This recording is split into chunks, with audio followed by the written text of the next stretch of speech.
All right, so everyone, get ready, because today we're diving into one of those debates that's been going on forever, like since the dawn of deep thought, pretty much. Oh yeah, definitely a classic. Poetry versus philosophy, it's like the ultimate intellectual showdown. Yeah, like Ali versus Frazier, but with, ideas. Exactly, and to really set the scene, let's go back in time. Imagine ancient Athens, the marketplace is buzzing, you've got philosophers just hashing out these huge ideas. And in between those guys, you have poets captivating crowds with their stories about gods and heroes and stuff. Right, a real battle for people's attention. Absolutely, but here's the thing. Yeah. One of those big-time philosophers, Plato, he wasn't exactly a fan of poetry. Wait, seriously, Plato, the OG philosopher. Oh yeah, he wasn't just like, meh, not my thing. He straight up wanted poets, banished from his ideal city, exiled. No way, that's brutal. I mean, talk about canceling someone. What was his problem with poetry? Do you just have a bad experience at a poetry slam or something? Okay, not quite. To understand Plato, you gotta understand his whole jam, he was all about these things called ideal forms. Ideal form? Yeah, picture perfect, unchanging concepts like truth, beauty, justice. Oh, okay, like the ultimate blueprints for everything. Exactly. And for Plato, this physical world we're in, it was just like a cheap knockoff compared to those ideal forms.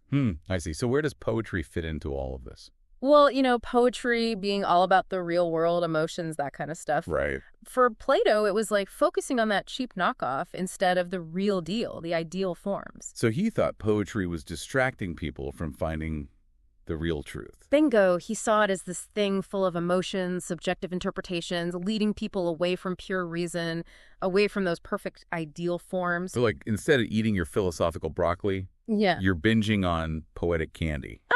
Yeah, exactly. Not exactly brain food, according to Plato. Okay, I get it, but come on. Poetry can be so powerful, so moving. There's got to be some value in that, right? I mean, don't we learn about ourselves through stories and emotions and all that? You're starting to sound a lot like Aristotle. Aristotle. Oh, yeah, and this is where it gets interesting. Okay, I'm listening. Aristotle, get this, was actually Plato's student, but totally disagreed with him on the whole poetry thing. Oh man, student-teacher rivalry, I love it. So what did Aristotle think? Spill the beans. Well, he basically argued that poetry, especially tragedies, was good for the soul. Good for the soul, how so? He believed that experiencing these strong emotions through art, even the tough ones like fear and sadness, it actually allowed us to release them in a safe way. I see. Like a good cry after a sad movie. You always feel a bit better after, right? Exactly. A good emotional cleanse. So Aristotle saw poetry as a sort of emotional gym. You go in, live some heavy feelings, and come out stronger on the other side.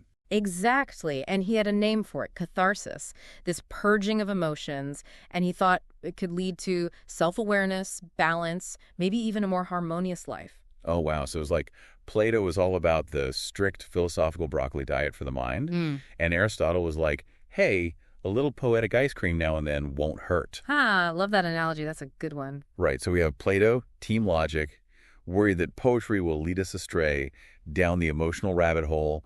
And then we've got Aristotle, team feel it all, saying, no, embrace those emotions. They're part of what makes us human. Exactly. And you know what? That brings up a huge question for us today.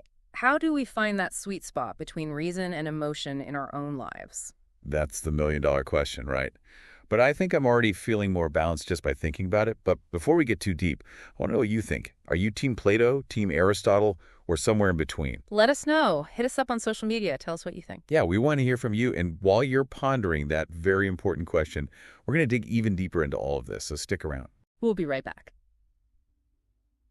All right, so we're back and ready to untack this whole reason versus emotion thing a bit more. Yeah, it's a juicy one for sure. Totally. And it's funny because last time we left off with Plato, basically wanting to send all the poets off to some deserted island with no Wi-Fi. Right, he was all about logic, pure logic. Like a Vulcan from Star Trek or something. Exactly, but Aristotle, he saw things a bit differently. Oh yeah, he was all about those feels. He was, and he recognized that poetry, it doesn't work on the same level as philosophy, like they're different beasts. How do you mean?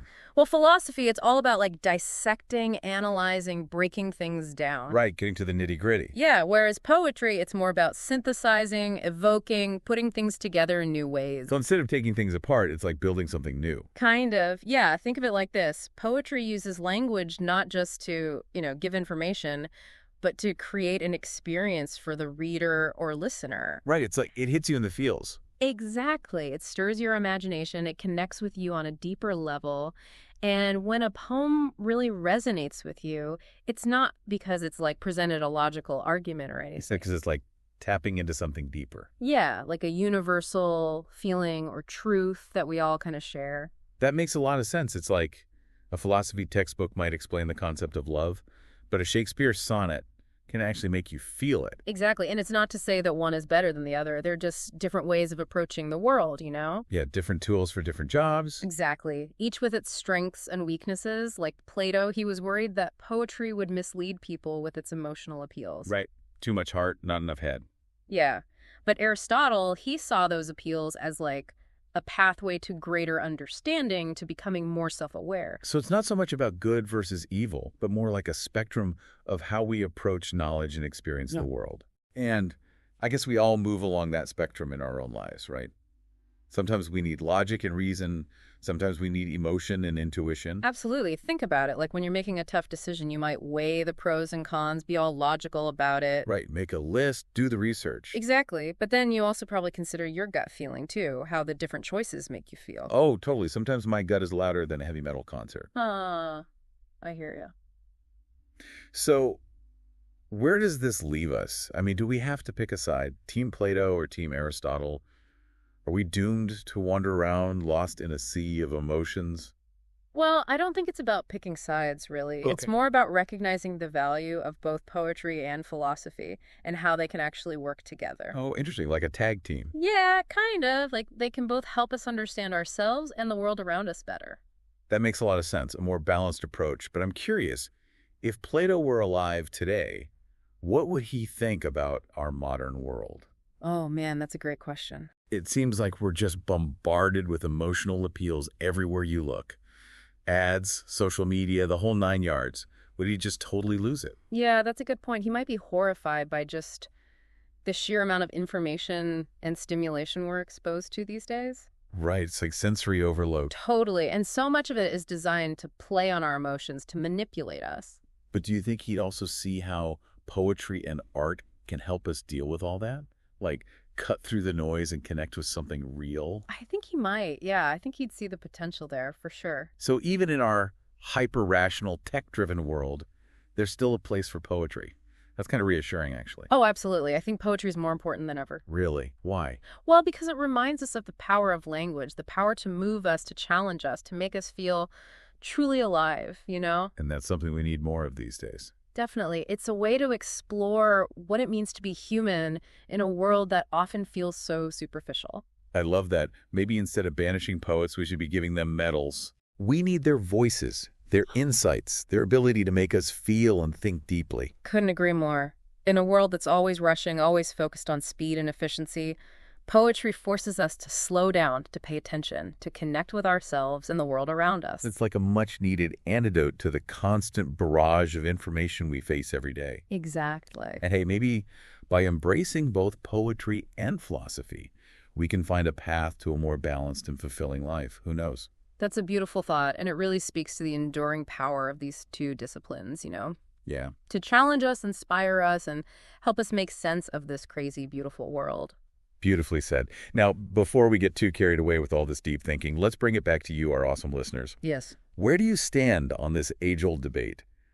Are you Team Plato, raising a glass to reason, or Team Aristotle, embracing the power of emotions? Hit us up on social media and let us know. We want to hear your thoughts, and if this conversation has, piqued your interest in the power of poetry and philosophy, we encourage you to, go explore those topics further. Yeah, there's a whole world of amazing literature and philosophical thought out there just waiting to be discovered. And who knows, maybe you'll even be inspired to write a poem or a philosophical treatise of your own. But Yeah, who knows?